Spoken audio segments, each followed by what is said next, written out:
Some clients who live in Somerset mentioned George Osborne to me yesterday. Do you remember him?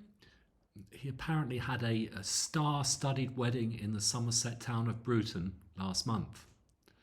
Anyway, when George Osborne was David Cameron's Chancellor, his plan was to cut his way to a budget surplus. That's what austerity was apparently all about. A budget surplus being where the government actually has more money coming in taxes than it spends. He wanted to do that by 2015, but he dropped that particular plan in 2016. So before Brexit could be blamed for our later and perhaps our current woes. However, Ireland has managed a budget surplus by cutting taxes and with a little or perhaps a lot of help from the B word Brexit. It's the only remaining English-speaking country in the EU. Company taxation is half of that, pretty much half of that anywhere else in the EU.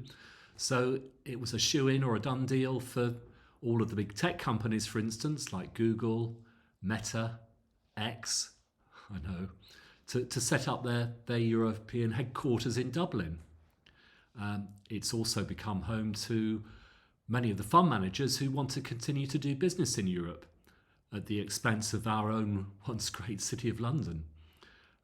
And in fact, reading the blurb, over 1,000 FDIs, I didn't know either, but that stands for foreign direct investment, giants in ICT, social media, pharmaceuticals, GlaxoSmithKline, for instance, are there, and finance, have made Ireland the hub of their European operations.